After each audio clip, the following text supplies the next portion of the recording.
నమో తస్స భగవతో అరహతో సమ్మా సంబుద్ధస్స.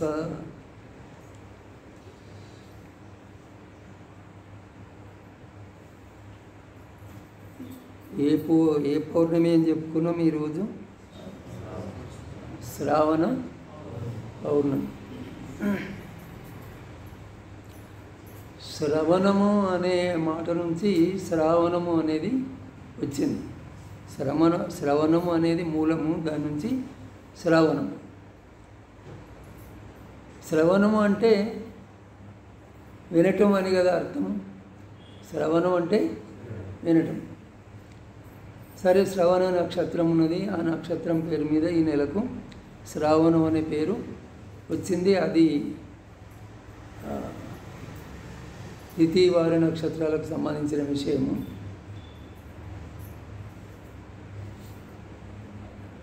శ్రావణము అంటే వినటం. ముఖ్యంగా ఈ నెల అంతా కూడా ధర్మశ్రవణంలో గడిపేవారు. ముఖ్యంగా శ్రావణ మాసం భయభక్తులతో ఉండేవాళ్ళు. ఎందువల్ల అంటే పూర్వకాలము ఈ మాసంలో చాలా జన నష్టం జరిగేది. ఏ విధంగా అంటే మనము కలరా, గత్తరా అనేవాళ్ళం. కలరా వస్తే ఒక్కొక్క ఊర్లో 50-100 దాకా కూడా, పెద్ద ఊరైతే అంతకంటే ఎక్కువ కూడా చనిపోయేవాళ్ళు. అదేమిటి? కక్కుడు బయలు. ఎందువల్ల అంటే అప్పుడు పరిశుభ్రత లేకపోవడమే కారణం. జనానికి పరిశుభ్రత తెలియకపోవటం, పాటించకపోవటమే కారణం. ఏమిటి అంటే మనము పొద్దున, మీలో కొంచెం వయసు ఎక్కువ ఉన్న వాళ్ళకు అందరికీ గుర్తే ఉంటుంది, మల విసర్జన ఎక్కడ? ఊళ్ళో ఉన్న వాళ్ళంతా సందుల్లోనే కదా మల విసర్జన చేసేది. పక్కన ఎక్కడ ఖాళీ జాగా ఉంటే అక్కడ. ఇక ఊళ్ళోకి వచ్చే ముందు స్వాగతం వాటితోటే, రెండు వైపులా కదా. వాటి మీద ఉండే ఆ ఈగలు ఆ సందుకు ఇల్లుకు ఎంత దూరము? దగ్గరనే కదా. ఈగలు వచ్చి తినే ఆహార పదార్థాల మీద వాలేవి. దానివల్ల ఏమయ్యేది? ఈ కలరా వచ్చేది. ఇప్పుడు పరిశుభ్రత పెరిగింది కదా. ఇప్పుడు ఎక్కడ అట్లా మనకు కనిపించటం లేదు. ఎక్కడంటే అక్కడ మలమూత్ర విసర్జన చేయటం అనేటువంటిది కనబడటము లేదు. ముఖ్యంగా ఈ కారణం వల్లనే చాలా మట్టుకు ఈ కలరా అటువంటి వ్యాధులు తగ్గిపోయినాయి. ఇప్పుడు ఎక్కడైనా వచ్చినా కూడా వైద్యం బాగా అభివృద్ధి అయింది. వైద్య సౌకర్యాలు కూడా అందుబాటులోకి వచ్చినాయి కాబట్టి వెంటనే కంట్రోల్ చేస్తున్నారు దాన్ని. అయితే ఈ మాసం వచ్చిందంటే ఎక్కడ గత్తర వస్తుందో, అది ఎందుకు వస్తుందో వాళ్ళకి తెలియదు. మనము అపరిశుభ్రంగా ఉండటం వల్ల, ఎక్కడ పడితే అక్కడ మలమూత్ర విసర్జన చేయటం వల్ల ఈ కాలంలో అది వస్తున్నదని వాళ్ళకు తెలియదు. ఏదో ఉంటాయి గ్రామ దేవతల కోపంతో ఇవన్నీ వస్తున్నాయి అని అనుకునేవాళ్ళు. అప్పుడు అది శ్రావణ మాసం వచ్చిందంటే దావత్ అతన్ని పిలిచి ఊరు కట్టేవాళ్ళు. ఇంకా బయట నుంచి దుష్టశక్తులు ఏమీ లోపలికి రావు ఊరిలోకి అని. ఇవన్నీ నమ్మకాలు. ఆ కాలము ఆ నమ్మకాలతో గడిచింది. ఇప్పుడు అవి ఏమీ లేకున్నా అంతా బాగానే ఉంటున్నారు. ఏమిటి అంటే అసలు కారణం ఇది. దాన్ని వదిలి ఊరు కట్టడము ఇట్లాంటివి అవి ఊరికే నమ్మకాలు అంతే. ఇప్పుడు అటువంటిది ఏమీ లేదు. అయితే పూర్వకాలము ఆ భయాల వల్ల ముఖ్యంగా ఈ నెల అంతా కూడా రాత్రిపూట భోజనం మానుకోవటము, భజనలు చేస్తూ ఉండటము, నిష్టతో వారము గుడికి పోవటము, ఇట్లాంటివి చేసేవాళ్ళు. అయితే ఈ బౌద్ధం ప్రబలంగా ఉన్న కాలంలో ఈ వర్షావాసం గడుపుతూ తమ ఊళ్ళోనే బంతేలు ఉండేవాళ్ళు కాబట్టి, కనీసం ఒకరో ఇద్దరో భిక్షువులు ఆ ఊరిలో ఉండేవాళ్ళు కాబట్టి ఉదయము సాయంత్రము ధర్మశ్రవణం చేయడానికి ఆ భిక్షువు దగ్గరికి వెళ్ళేవాళ్ళు. ఇది చాలాసార్లు మనం చెప్పుకున్నాం కదా. ఉదాహరణకు నేనే ఉన్నా, నా ఉదాహరణనే తీసుకుందాం. నేను అట్లా ప్రచారం చేస్తూ వర్షాకాలం అంటే ఆషాఢ మాస పౌర్ణమి వచ్చేసరికి ఈ ఊరుకు చేరుకున్నా అనుకోండి. ఈ 3 నెలలు ఇక్కడనే ఉంటాను నేను. ఇక ఆషాఢ మాసం నుంచి మళ్ళీ ఎక్కడి వరకు 3 నెలల తర్వాత అశ్వయుజ పౌర్ణమి వరకు, ఆషాఢం నుంచి శ్రావణము 1 నెల, శ్రావణం నుంచి భాద్రపదము 2 నెలలు, భాద్రపదం తర్వాత అశ్వయుజంకు 3 నెలలు. ఈ 3 నెలలు ఎక్కడికి పోకుండా ఇదే ఊర్లో ఉంటూ ఇట్లాగా ఏదన్నా హాల్ ఉంటే, ఊళ్ళో ఉంటాయి కదా ఇప్పుడు కమ్యూనిటీ హాళ్ళు, ఆ కాలంలో కూడా ఉండేవి. ఆ కాలంలో కూడా ఈ సంఘం వాడుకోవడానికి కమ్యూనిటీ హాళ్ళు ఉండేవి. సంఘం అంటే కుల సంఘాలని కాదు, అప్పుడు మరీ కులం అంటే సంకుచితం, కానీ ఇంకా ఒక వర్గంలాగా ఉండేవి. అక్కడ ఈ భిక్షువు విడిది చేస్తే ఉదయం సాయంత్రము ధర్మశ్రవణం చేయడానికి ఈ ఊర్లో ఉండేటువంటి జనము వెళ్ళేవాళ్ళు. వాళ్ళకి ఎంతో గౌరవము, భక్తి. బంతే మన ఊరికి వచ్చిండు అంటే ఎంతో భక్తి శ్రద్ధలతో వాళ్ళకు అవసరం ఉన్నటువంటి అన్నీ సమకూరుస్తూ, వాళ్ళకి కనీస అవసరాలు ఉంటాయి కదా, చీవర పిండపాత శయనాసన గిలాన పచ్చయ, అంటే వారికి భోజనము, తర్వాత అవసరమైన చీవరాలు, తర్వాత చీవర పిండపాత శయనాసనం ఉండడానికి నివాసము, ఆరోగ్యం చెడిపోతే మందులు పత్యాహారము ఇటువంటివి ఇస్తూ శ్రద్ధగా ఈ 2 పూటల ధమ్మాన్ని వినేవాళ్ళు. ఈ 3 నెలలు ఆ ఉపాసకులు కూడా ఏం చేసేవాళ్ళు? అష్టాంగ శీల తీసుకునేవాళ్ళు. పంచశీల తెలుసు కదా మనకు. పంచశీలాలకు అదనంగా ఇంకా 3 కలుపుకోవటం. ఏమిటి? ఇక మధ్యాహ్నం తర్వాత భోజనం చేయకపోవటము, తర్వాత నేల మీద పడుకోవటం, చాపేసుకొని నేల మీద పడుకోవటము, తర్వాత అలంకారాలు చేసుకోకపోవటం. ఉన్నాయి కదా, వినోద ప్రదర్శనలు చూడకపోవటము, అలంకారాలు చేసుకోకపోవటం. అవి 5, ఇవి 3. పంచశీలలో 5 ఉన్నాయి కదా. ఏమిటవి?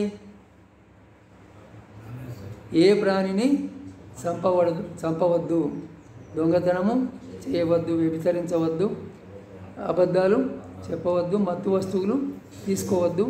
ఇవి 5. మధ్యాహ్నం తర్వాత భోజనం చేయవద్దు 6. తర్వాత వినోద ప్రదర్శనలు చూడవద్దు, అలంకారాలు చేసుకోవద్దు 7. తర్వాత చాప మీద పడుకోవటం. ఈ దీక్ష గృహస్థులు కూడా ఈ 3 నెలలు తీసుకునేవాళ్ళు. మరి వ్యభిచరించవద్దు అనే మాట ఉన్నది కదా, దాన్ని ఈ 3 నెలలు అబ్రహ్మచర్య వేరమని అని మార్చుకునేవాళ్ళు. అంటే ఈ 3 నెలలు బ్రహ్మచర్యంలో గడిపేవాళ్ళు గృహస్థులు కూడా. ఈ విధంగా అష్టాంగ శీల తీసుకొని బంతే ద్వారా ఈ 3 నెలలు వారు కూడా నియమనిష్టలతో భయంతో గడిపేవాళ్ళు. అది ఈ మాసం యొక్క విశేషం.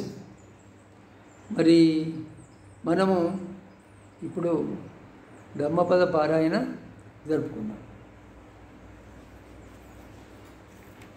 ఉన్నాయా మీ అందరికీ పుస్తకాలు అందినాయా? ఎంతవరకు చెప్పుకున్నాము? మధ్యలో 1 నెల తప్పినాము కదా, మర్చిపోయి ఉంటాడు చాలామంది. ఎంతవరకు?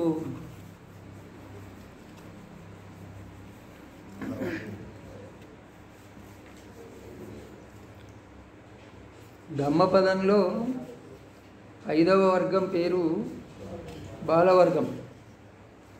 బాలవర్గంలో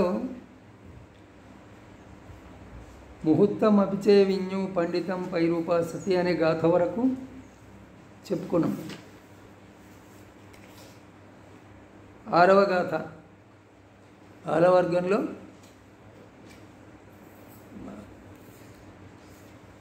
దొరికిందా అందరికీ?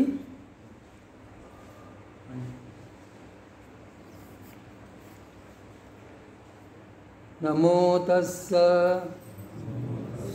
భగవతో అర్హతో సమ్మా సంబుద్ధస్స. ధమ్మపదము బాలవగ్గో పంచము.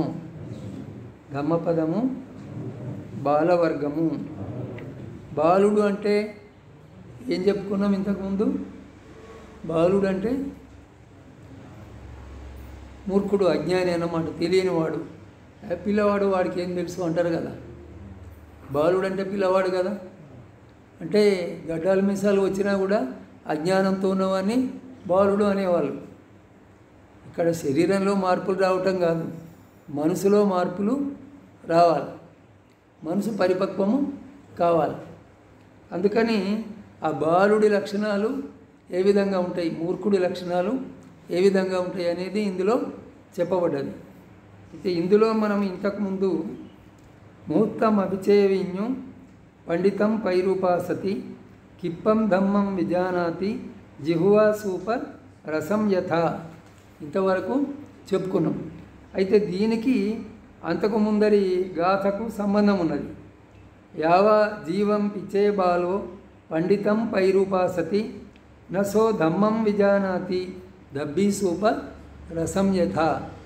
అంటే మూర్ఖుడు బతుకంతా పండితుడి దగ్గర జ్ఞానుల దగ్గర ఉన్నప్పటికీ కూడా ధర్మాన్ని గ్రహించలేడు. ఎట్లా అని అంటే మనము ఒక గరిటతో పప్పు వడ్డిస్తాం కదా అందరికీ. భోజనాలు చేసేటప్పుడు గరిటతో అందరికీ పప్పు వడ్డిస్తాం. కానీ ఆ గరిటెకు పప్పు రుచి ఏమైనా తెలుస్తుందా? ఏమీ తెలియదు.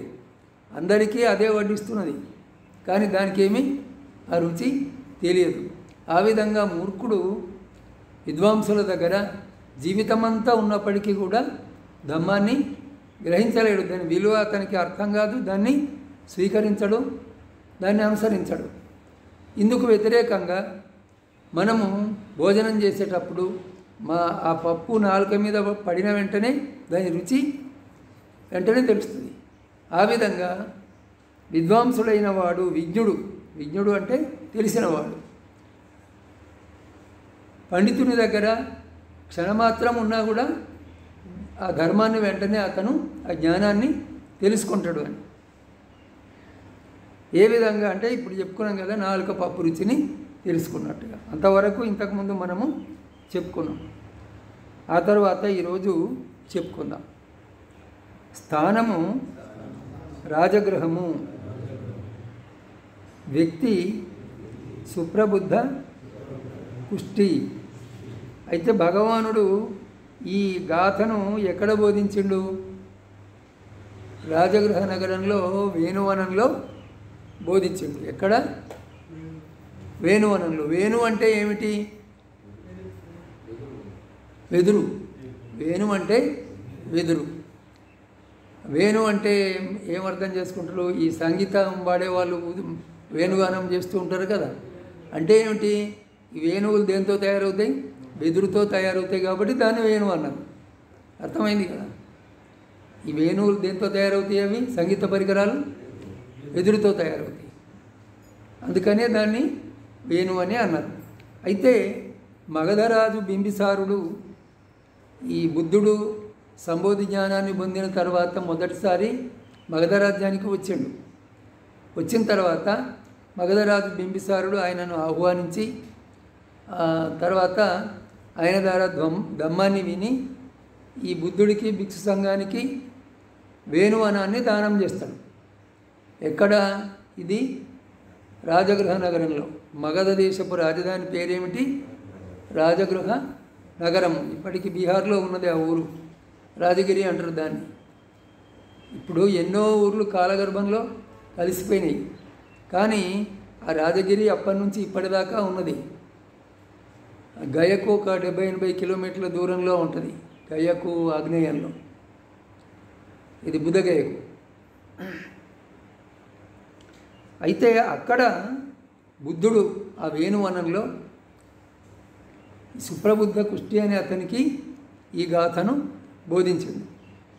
చరంతి బాల దుమ్మేధ అమిత్తనేవ అత్తన కరోంత పాపకం కమ్మం యం హోతి కటుక ఫలం. దుర్బుద్ధి గల మూర్ఖుడు తనకు తానే శత్రువుల ప్రవర్తిస్తాడు. అతడు చేసే చెడు పనుల ఫలితము చాలా చేదుగా ఉంటుంది. దుర్బుద్ధి గల మూర్ఖుడు తనకు తానే శత్రువులాగా ప్రవర్తిస్తాడు. చెబితే కూడా వినడు, ఇది తగదు అని చెప్తే కూడా వినడు.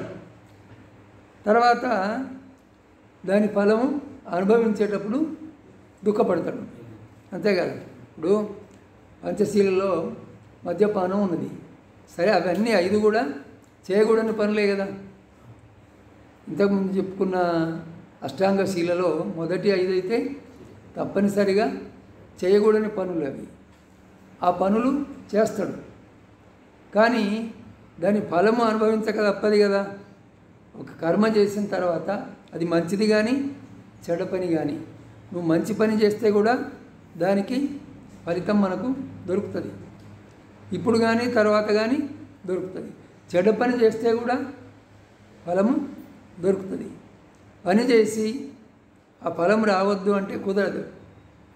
ఇప్పుడు చెడ్డ పని చేసి బాగా తాగి ఏం మధ్యలోనే పోతున్నారు కదా. ఇప్పుడు చాలామంది మధ్య వయసులోనే పోతున్నారు. చెబితే వినరు, చెప్పే వాళ్ళనే హేళన చేస్తారు, నవ్వుతారు. నువ్వేం సుఖపడతావు లోకం మరి. అరే, నువ్వు పోనే పోతున్నావు, ఇంకేం సుఖపడతావు? ఇక వాడు ఇప్పుడు ఒక 80 ఏళ్ళైనా బతకాలి మనిషి కదా.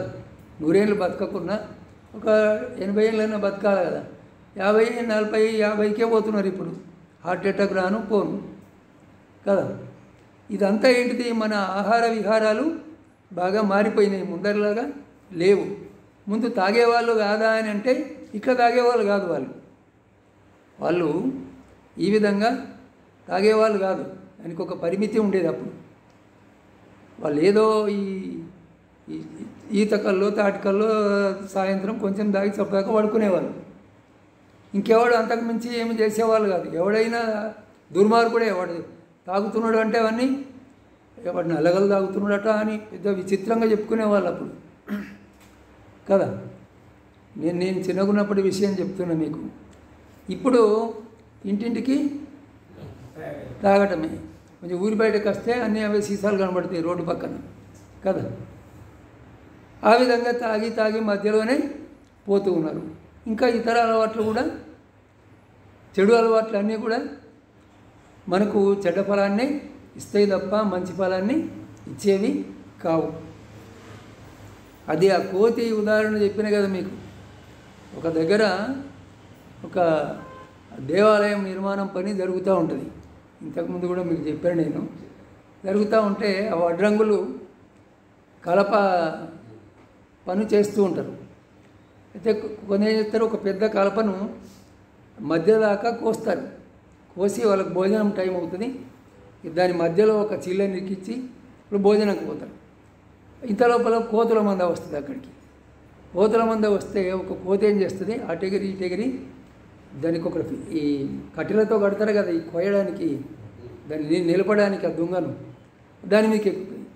ఎక్కి మధ్యలో అటు కాలు ఇటు కాలు వేసి కూర్చుంటుంది. కూర్చొని ఆ మధ్యలో ఉన్న చిల్లను పీకేస్తుంది. అప్పుడేమవుతుంది, ఆ కర్ర దగ్గరికి వస్తుంది. వచ్చేసరికి ఇది దాంట్లో ఇరుక్కపోయి కీచుమని అరిచి చచ్చిపోతుంది. మూర్ఖుడు ఆ విధంగా ఉంటాడు అన్నమాట. చేయకూడని పని చేసి మీదికి తెచ్చుకుంటాడు అని అర్థమైంది కదా. చేయకూడని పనులు చేసి ఇష్టం ఉన్నట్టుగా తాగి తిని ఒకవేళ పాల ఏం లేకుండా ఎప్పుడంటే అప్పుడు తినడం తాగటం. ఇప్పుడేమిటి బర్గర్లు పిజ్జాలు అని ఏమో అంటున్నారు, అవి ఎట్లా ఉంటాయో నాకు తెలియదు ఇంతవరకు. అవన్నీ తిని ఆ రుచులకు మళ్ళీ తిని బాగా లావెక్కి మధ్యలోనే పోతూ ఉన్నారు. అందుకని ఆహార విహారాలు కనీసం తన ఆరోగ్యం మీద అయినా స్పృహ ఉండాలి కదా, జాగ్రత్త ఉండాలి కదా. ఆ విధంగా మూర్ఖుడు తనకు తానే శత్రువులాగా ఈ కోతిలాగా ప్రవర్తిస్తాడు అని. అందుకని జాగ్రత్తగా ఉండాలని చెప్తున్నాను. స్థానము జేతవనము. వ్యక్తి ఏకకశ్యపుడు. ఆ జేతవనంలో బుద్ధుడు ఈ గాథను ఏకకశ్యపునికి బోధించాడు. మరి ఈ జేతవనం ఎక్కడ ఉన్నది?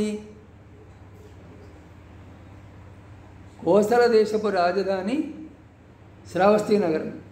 ఆ నగరంలో ఉన్నది జేతవనం. అనాథ పిండికుడు అనే ఒక గొప్ప వ్యాపారి దాన్ని బుద్ధుడికి సంఘానికి దానం చేస్తాడు. మొట్టమొదట బుద్ధుడు దానంగా స్వీకరించింది వేణువనం. ఈ మగధ దేశపు రాజధాని రాజగృహంలో బింబిసారుని ద్వారా స్వీకరిస్తాడు దాన్ని. అప్పుడు భిక్షువులకు చెప్తాడు, మీరు ఇక్కడి నుంచి విహారాలు స్వీకరించవచ్చు, ఎవరైనా దానం చేస్తే వాటిని తీసుకోవచ్చు అని చెప్తాడు. ఆ తర్వాత ఈ శ్రావస్తి నగరంలో అనాథ పిండకుడు పెద్ద విహారాన్ని నిర్మించి సంఘానికి దానం చేస్తాడు. అక్కడ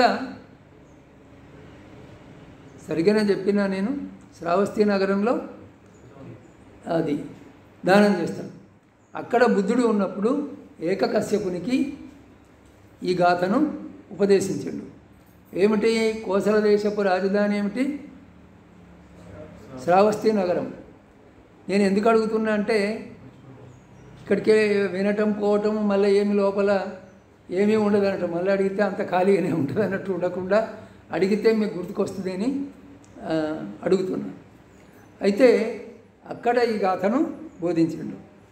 నతం కమ్మం కథం సాధు యం కత్వా అనుతప్పతి యస్స అస్సు ముఖో రోదం విపాకం పటిసేవతి.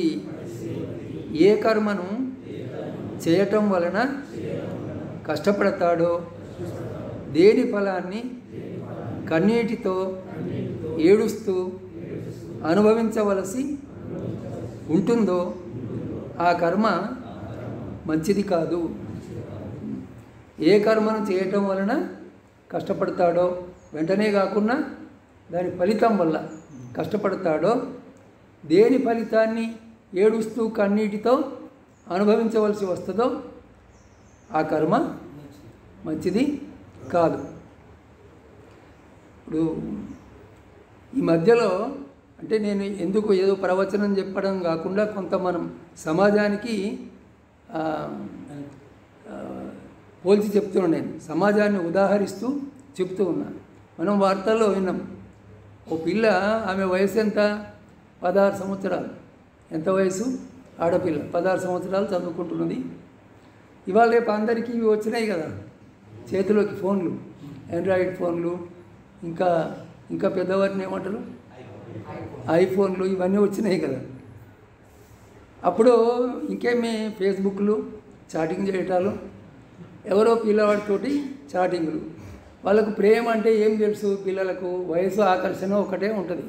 వయసు వచ్చినప్పుడు కొత్త వయసు ఆకర్షణ ఉంటుంది. ఆ చాటింగ్లో ఎవరో పిల్లవాడితో మొదలైన తర్వాత ఇక తల్లి చూసింది, ఈ పిల్ల సరిగా చదువుతలేదు, ఎప్పుడూ ఈ చాటింగులు చేస్తూ ఉన్నది, ఇదేమిటి అని ఫోన్ గుంజుకుంటే, నేను వాడిని ప్రేమించిన, వాడిని పెళ్లి చేసుకుంటా అన్నది బిడ్డ. ఆమెకు 2 పిల్లలు, ఆడపిల్లలు. పెద్ద ఆమె కథ ఇది. నీ వయసు 16 లేదు, నీకు ఏం ప్రేమ అనే, మంచిగా చదువుకో, మంచి ఉద్యోగం వచ్చిన తర్వాత అప్పటిదాకా నీ ప్రేమ ఇట్లనే ఉంటే ఆ పిల్లవాడిని చేసుకుంటూ కానీ అన్నది. ఇదేం తప్పు మాట కాదు కదా. ఈ ప్రేమ గట్టిదైతే అప్పటిదాకా ఉంటుంది కదా. అట్లా అంటే ఈమెకు నచ్చలే, కోపం వచ్చింది. బహుశా ఇట్లా 2-3 సార్లు జరిగి ఉంటుంది. ఇంకేమన్నది? తల్లిని చంపేయాలి. ఆమె నిర్ణయం ఏం తీసుకున్నది? తల్లిని చంపేయాలి. చంపేయాలంటే ఎవరి చేత చంపించాలా? ఈ పిల్లవాడి చేత చంపించాలని వాడికి ఫోన్ చేసి చెప్పింది, మా అమ్మని చంపేయాలంటే వాడు భయపడ్డాడు, నేను చంపాను అని. వాడంటే, నువ్వు చంపకపోతే నీ మూలంగానే నేను చచ్చిపోతున్నట్టుగా ఓ లెటర్ రాసి పెట్టి నేను ఆత్మహత్య చేసుకుంటాను. వాడు దీనికి భయపడ్డాడు. భయపడి ఒక ఫ్రెండ్ని తీసుకొని వచ్చి ఆమె చెప్పింది, ఈ టైం అయితే మా అమ్మ ఉంటుంది, నువ్వు రమ్మని అన్నది. ఈ చెల్లెలు స్కూల్కి పోయింది, ఆ తల్లి పూజ చేసుకుంటూ ఉన్నది.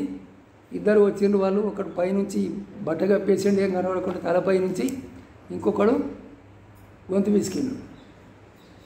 ఇంకేమో కొద్దిసేపటికి ఆమె పడిపోయింది. ఈ లోపల చెల్లెలు వచ్చింది ఇంటికి. అమ్మ లోపలికి రావద్దన్నది, బయటనే ఉండు అన్నది. ఆమె అటు ఇటు తిరిగి బయట తిరిగింది. ఈ లోపల వాళ్ళు బయటకు పోయిండ్రు. చెల్లె వచ్చి చూసేసరికి తల్లి పడిపోయింది ఉన్నది. చూసిండ్రు, వచ్చి కొంచెం శ్వాస నడుస్తున్నది. అమ్మకు పడిపోయింది, శ్వాస కొంచెం నడుస్తున్నది అని అక్కకు చెప్పింది చెల్లెలు.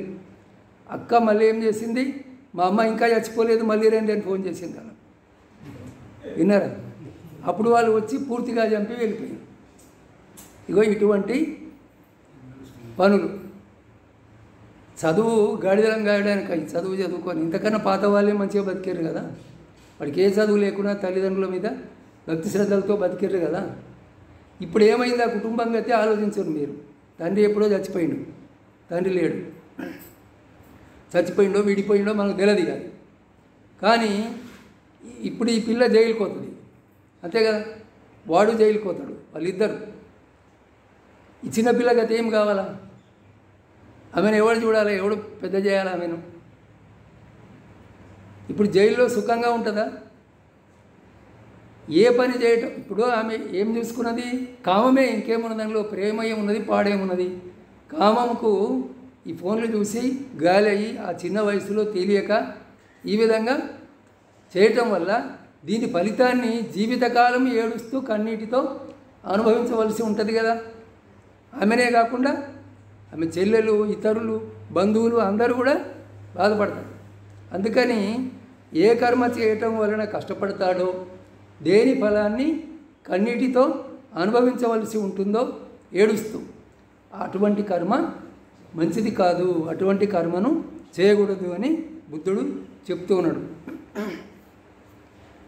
స్థానము వేణువనము, వ్యక్తి సుమనుడు, తంచ కమ్మం కథం సాధు యం కత్వ నాను తప్పతి యస్స పతీతో సుమను విపాకం పటిసేవతి.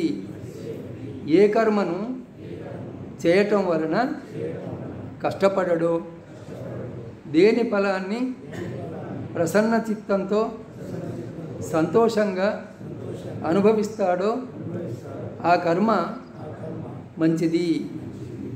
ఏ కర్మను చేయటం వలన కష్టపడడో, దేని ఫలితాన్ని సంతోషంతో అనుభవిస్తాడో, మనస్సు ప్రసన్నంగా ఉంటుంది, సంతోషంగా ఉంటుంది దాని ఫలాన్ని అనుభవించేటప్పుడు. అటువంటి కర్మ మంచిది. పంచశీలాలు పాటించటము మంచిది. ఎందుకంటే దాని వలన మనం తర్వాత బాధపడవలసిన అవసరము ఉండదు. ఇప్పుడు మనం చెప్పుకున్న సమాజంలోని ఈ దుర్నడతలన్నీ కూడా శీలాన్ని పాటించనటువంటివే. చెడు నడవడిక అంటే ఏమిటి? పంచశీలాన్ని పాటించకపోతే అది చెడు నడవడికని. అవునా కాదా? మర్డర్ చేయటము చెడ్డ పని, దొంగతనం చేయటము చెడ్డ పని, వ్యభిచారం చేయటము చెడ్డ పని, అబద్ధాలు మాట్లాడటం, ఫోర్జరీలు చేయటం, మోసాలు చేయటం, ఇతరుల డబ్బు గుంజేయటం, ఇవంతా చెడ్డ పని. మత్తు వస్తువులు తీసుకోవడం చెడ్డ పని. బాగా గంజాయి తాగి అటు గంజాయి దొరకకపోతే తల్లినే పొడిచేస్తున్నాడు, పైసలు ఇవ్వకపోతే తల్లినే పొడిచేస్తున్నాడు. చూస్తున్నాం కదా, తల్లినే బజారుకు పోతే ఓటు కనబడితే వాడిని పొడిచేస్తున్నాడు. వాడి శత్రువు కాదేం కాదు, బజార్లో కనబడ్డ వాడిని పొడుస్తున్నాడు. ఎందుకంటే వాడి మనస్సు అదుపు తప్పిపోతున్నది, మనస్సు అదుపులో ఉండటం లేదు. ఇప్పుడు గంజాయి తాగుతాడని ఎవడన్నా విన్నామా మనం? చిన్నప్పుడు ఎవరో సాధువులు గంజాయి పడతారు అని అంటున్నారు. అప్పుడు అది సాధువులు ఇంటింటికి తిరుక్కుంటూ పోతారు కదా భిక్ష పడకుండా, అటువంటి వాళ్ళు గంజాయి పడతారు అని అంటుంది. కానీ ఇప్పుడు గంజాయి అనేది సమాజంలో తాగుడులాగా ఒక వ్యసనం అయిపోయింది, సామాన్యం అయిపోయింది అది. ఇప్పుడు ఇది ఎవడు చేసిన పని ఇదంతా? అంటే మన ఎంతవరకు ప్రమేయం ఉన్నదో తెలియదు కానీ నేను విన్నమాట, నేను చూడలేదు. మన నాయకులు తర్వాత డబ్బు సులభంగా సంపాదించుకోవాలనేటువంటి దుర్మార్గులు అలవాటు చేసిండ్రు పిల్లలకు. కాలేజీలలో తర్వాత స్కూళ్ళల్లో కూడా మెల్లగా పిల్లలకు అలవాటు చేసి వాళ్ళను బానిసరం చేసిండ్రు మత్తుకు. అవునా కాదా ఇది? లేకపోతే స్కూల్కి పోయే పిల్లవాడికి కాలేజీకి పోయే పిల్లవాడికి గంజాయి ఎట్లా తెలుస్తుంది? ఎట్లా దొరుకుతుంది అది? వీళ్ళు డబ్బు సంపాదించడానికి వాళ్ళకి అది అలవాటు చేసి అక్రమంగా సంపాదించి సమాజాన్ని నాశనం చేస్తున్నారు. అంతే కదా? ఇటువంటి ఆ పని చేయటం వల్ల వాడు సుఖపడతాడా కష్టపడతాడా? వాడు కష్టపడి సమాజానికి ఒక బెడద పీడవాడు. ఇట్లాంటి వాళ్ళంతా సమాజానికి దుష్టగ్రహాలు అన్నమాట. అందుకని అటువంటి కర్మలకు దూరంగా ఉండాలా, మంచి కర్మలు చేయాలి, మంచి పనులు చేయాలి. ఆ పని చేస్తే మనకు సంతోషం కలగాల, ప్రసన్నంగా ఉండాలి చిత్తం. అటువంటి పని మంచిది కానీ ఏడుస్తూ కన్నీటితో అనుభవించవలసి అటువంటి కర్మను చేయకూడదు. స్థానము జేతవనము, వ్యక్తి ఉత్పలవర్ణ థేరి, మధువ మన్యతి బాలో యావ పాపం నపచ్చతి, యదాచ పచ్చతి పాపం బాలో దుఃఖం నిగచ్చతి. పాపము ఫలించనంత వరకు మూర్ఖుడు దానిని తేనెలా భావిస్తాడు, కానీ ఆ పాపము ఫలించినప్పుడు అతడు దుఃఖాన్ని పొందుతాడు. పాపము వెంటనే ఫలించకపోవచ్చు కదా. వాళ్ళ పాపం చేస్తే మనం ఇంతకుముందు చెప్పుకున్నాం ఏమిటి, పాలలో తోడేయంగానే పెరుగు కాదు కదా, అది పెరుగు కావడానికి కొంత టైం ఉంటుంది, అంతేనా కదా. ఆ టైం గడిచిన తర్వాత అది పెరుగు అవుతుంది. అదేవిధంగా నువ్వు కర్మ చేయంగానే వెంటనే ఫలితం రాకపోవచ్చు, కొన్నిట్లో వెంటనే రావచ్చు. అర్థమైంది కదా. కొన్ని కర్మలు ఎట్లా ఉంటాయి, వెంటనే ఇక్కడ మర్డర్ చేస్తాడు, బజార్ కొని దొరికిపోతాడు, ఫలితం వెంటనే వచ్చింది కదా. అవునా కదా. కొన్ని కర్మలు ఇట్లా ఉంటాయి, కొన్ని వెంటనే పట్టుబడడు. కానీ రాజు చేత అంటే చట్టం చేత శిక్షను తప్పించుకుంటావు, కానీ ఈ కర్మ ఉన్నదే అది ఫలితాన్ని ఇవ్వక తప్పదు కదా. మొదటనే చెప్పుకున్నాం, మంచి చెడు రెండు కర్మలకు ఫలం ఉంటుందని. అది ఇప్పుడు కానీ తర్వాత కానీ తప్పకుండా నీకు ఫలాన్ని ఇస్తుంది. నువ్వు ఎట్లా ఒకరిని మర్డర్ చేసినావో నువ్వు కూడా ఒకరోజు అట్లనే చంపబడతావు. అది కర్మఫలము తప్పది అని.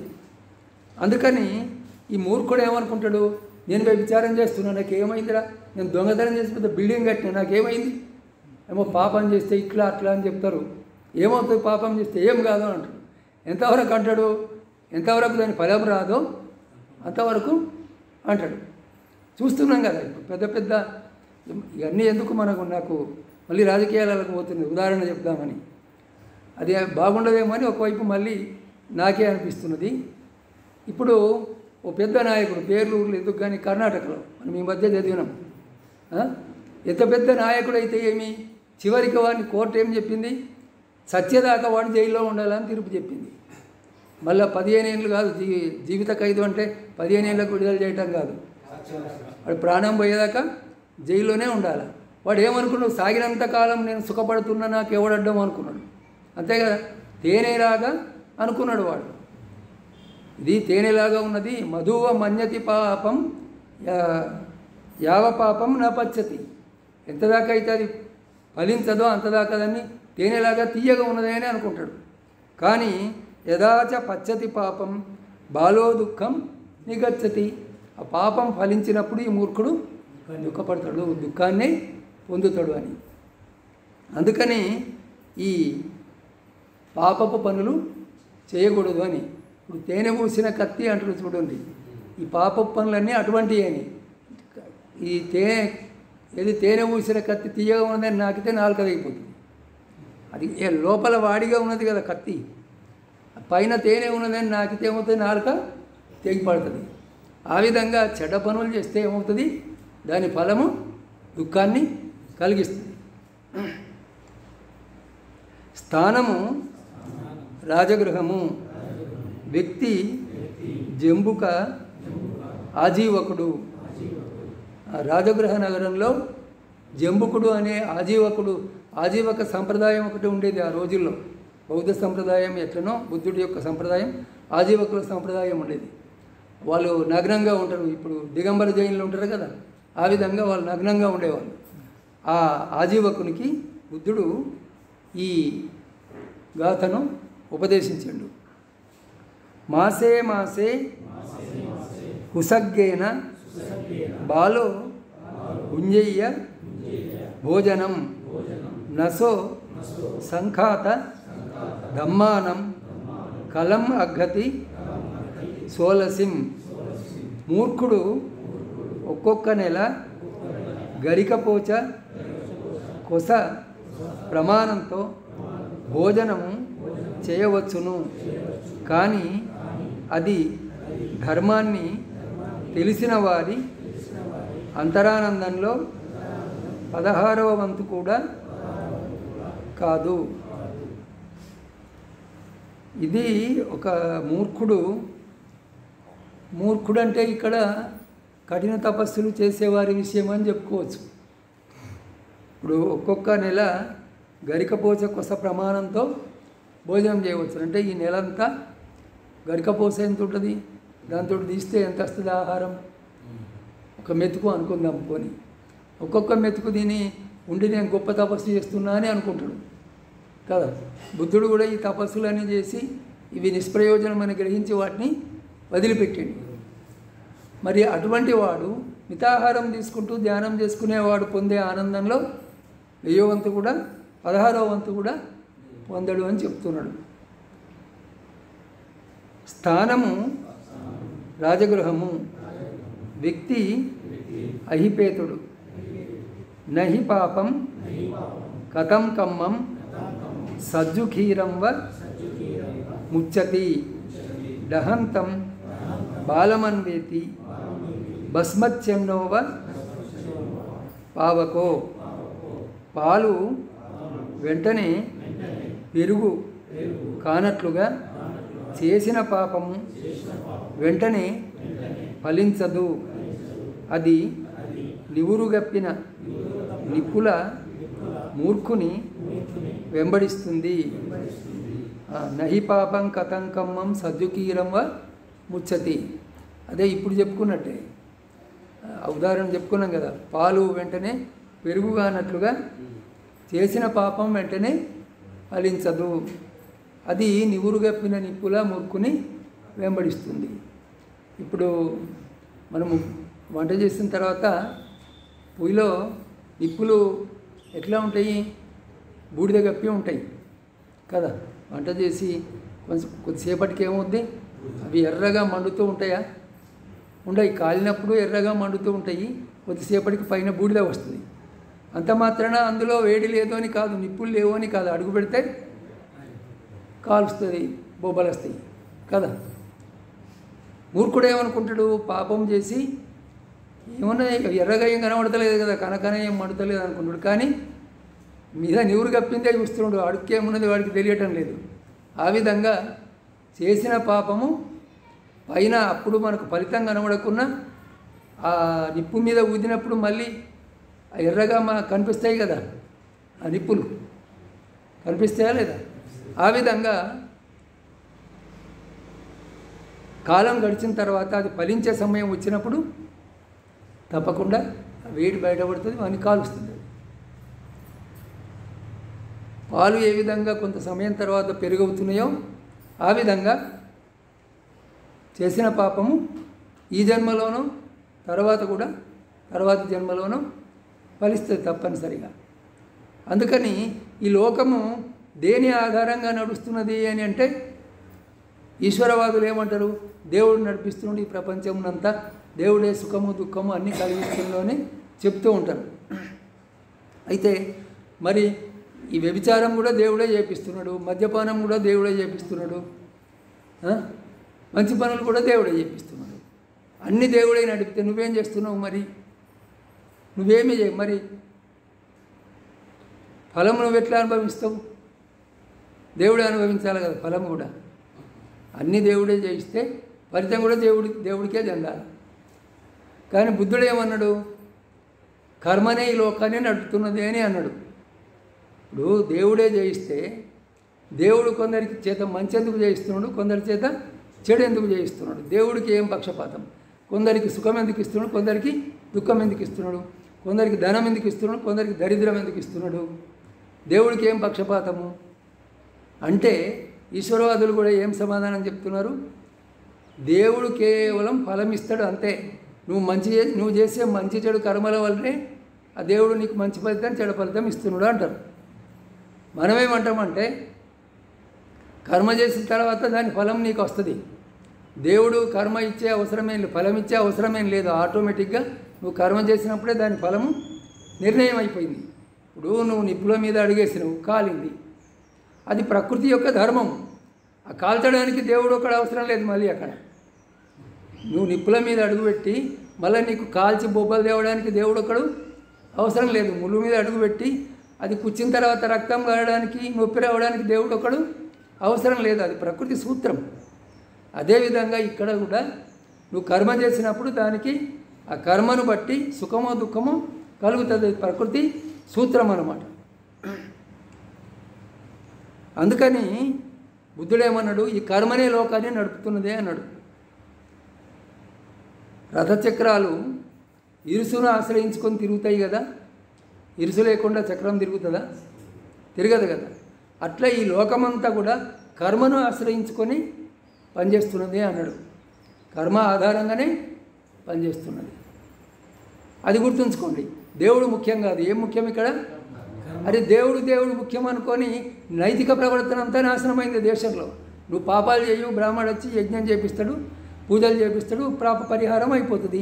లేకపోతే అట్లా ఏంది పుష్కరాలప్పుడు నా గంగలో మునుగు, నీ పాపాలన్నీ పోతాయి. గోదావరిలో మునిగితే మొన్న ఏమొచ్చినాయి? మా కుంభమేళ వస్తుంది, ఆ గంగలో మునిగితే పాపాలు పోతాయి.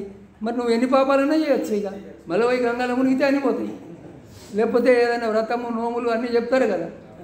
మరి సమాజంలో పాపభీతి ఎక్కడ ఉంటుంది? ఇంకా నైతికత అనేది ఎక్కడ ఉంటుంది? సమాజంలో ఉండదు కదా. సమాజమును ఇది బాగుపరుస్తుందా చెడగొడుతుందా? సమాజంలో శాంతికి తెస్తుందా అశాంతిని తెస్తుందా? అశాంతిని తెస్తుంది. ఏ ధర్మమైనా కానీ సమాజానికి మేలు చేయాలా, వ్యక్తికి మేలు చేయాలా. కానీ సమాజానికి కీడు చేసేటువంటి పనులు చేయకూడదు. అందువల్ల పాపం అంటే భయపడాలి. బుద్ధుడి బోధలో ముఖ్యమైనది నైతికత. సబ్బ పాపస్థ అకరణం కుశలస్స ఉపసంపద. చాలామంది ఏమంటే నాకు కూడా మంచిగా నడవాలని ఉన్నదే కానీ మనసాగలేదు, ఏం చేయాలంట. మెయిన్ పాయింట్ ఇది కదా. మనసు సాగుతలేదు, ఏం చేద్దామంట. ఆ మనసును ఆగే ఉపాయమే బుద్ధుడు చెప్పాడు. ఇందులో మూడవది ఏమిటి? సబ్బ పాపస్థ అకరణం కుశలస్స ఉపసంపద సచిత్త పర్యోదపనం ఏతం బుద్ధాను శాసనం. అరే మనసును వశంలో ఉంచుకోవాలంటే దాన్ని ఏం చేయాలా? ధ్యానం చేయాలి, శీలాన్ని పాటించాలా. అసలు మనసు మొదటనే కోతి చెప్పుకున్నాం కదా. ఈ సమాజం ఎట్లా తయారంటే ఈ కోతిని రెచ్చగొట్టే పనులే జరుగుతున్నాయి.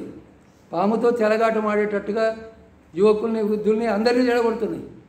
ఈ సైన్స్ మంచికి కారణమైంది, చెడ్డకు కూడా కారణమైంది. అంటే దాన్ని ఉపయోగించుకోవాలా. అందరికీ అందుబాటులోకి ఇట్లాంటి సాధనాలు వచ్చిన తర్వాత ఇంకా ఏమున్నది? అసలే అది కోతి, ఈ మనసు దాన్ని ఇది రెచ్చగొడుతున్నది. తప్పులు చేస్తున్నారు. పదాక ఉదాహరణలు చెప్పుకున్నాం కదా మనం. తప్పులు చేసి చెడిపోతున్నారు. దీన్ని ఏం చేయాలా? అనగొట్టి ఉంచాలా. ఎప్పుడు సమాజంలో ఏమన్నారంటే ఎవడన్నా పాపకర్మ చేస్తే దానికి పెద్దగా ప్రచారం చేయొద్దన్నారు. అప్పుడు ఎవడన్నా చెడ్డ పని చేస్తే దాన్ని అక్కడికక్కడనే సముదాయించే వాళ్ళు ఆపేవాళ్ళు. ఇప్పుడు ఆ టీవీలలో ఇందులో ఏమంటారు, వాట్సాప్లో కాదు ఇంకా యూట్యూబ్ ఛానల్స్ ఉంటాయి కదా, దానికే ప్రచారం. ఒకడు చెడ్డకు చాలా ప్రచారం. ఎవడన్నా మంచి పని చేసిండు అనుకో దానికి ప్రచారం రాదు. అంటే ఈ జనమును చెడును తొందరగా నేర్చుకుంటారు. తెలియని వాళ్ళు ఏం చేస్తారు? వాడు బ్యాంకును మోసం చేసిండట యూట్యూబ్లో చూసి ఎట్లా చేయాలో బ్యాంకుని ఎట్లా దోసుకోవాలో అని వాడు చూసి వీడు ఇంకొక చోట వాడిని అడిగితే అదే చెప్పింది, నేను యూట్యూబ్లో చూసిన బ్యాంకుని ఎట్లా దోసుకోవాలో చూసి చేసిన అని చెప్పిండు. అంటే ఈ యూట్యూబ్ వచ్చి మేలు చేసిందా కీడు చేసిందా అంటే మేలు ఉన్నది కీడు ఉన్నది, కానీ కీడు కలిగించే వాటిని నిషేధం పెట్టాలి కదా, అవి లేవు. అందువల్ల సమాజం అంతా చెడిపోతూ ఉన్నది. ఇంకా చాలా గాథలను ఇందులో ఈ పూట ఇక్కడికి మనము ముగించుదాము. వీటిని మీరు మీ జీవితానికి ఉపయోగించుకోండి. మీ పిల్లల్ని, ఆడపిల్లలు కానీ మగ పిల్లలు కానీ, పిల్లల్ని మంచి మార్గంలో శీల మార్గంలో పెంచండి. వాళ్ళను చెడు మార్గంలో పోతే మంచి మార్గంలోకి తీసుకురండి. ఇంటిలో క్రమశిక్షణ మొదటిది. ఇంటిలో క్రమశిక్షణ ఉంటే వాడు బయట కూడా కొంచెం క్రమశిక్షణగా ఉంటాడు. ఇంటిలో ఏ శిక్షణ లేకపోతే బయట కూడా ఉండడు. చాలామంది అనేది ఏమిటంటే ఆడపిల్లల్ని అడుగుతారు పొద్దుపోయి వస్తే ఇంత దాకా అని, మగపిల్లల్ని అడగరు. మరి ఏంటికంటే ఆడు మగోడు ఎటు తిరిగినా నడుస్తుంది అంటారు. అట్లా కాదు, మగోడు అయినా తప్పు చేస్తాడు, ఆడవాళ్ళైనా తప్పు చేస్తాడు. అందుకని ఆడపిల్లలకు చెప్పాలా, మగపిల్లలకు కూడా చెప్పాలి. అందుకని మన పిల్లల్ని సక్రమ మార్గంలో పెంచితే మనకు మేలు, సమాజానికి కూడా మేలు జరుగుతుంది. ఇక్కడికి ఈ పూట భవతు సబ్బమంగళం రక్షంతు సబ్బదేవత సబ్బబుద్ధానుభావేన సబ్బధమ్మానుభావేన సబ్బసంఘానుభావేన సదా సుత్తి భవంతు తే. సాధు సాధు సాధు.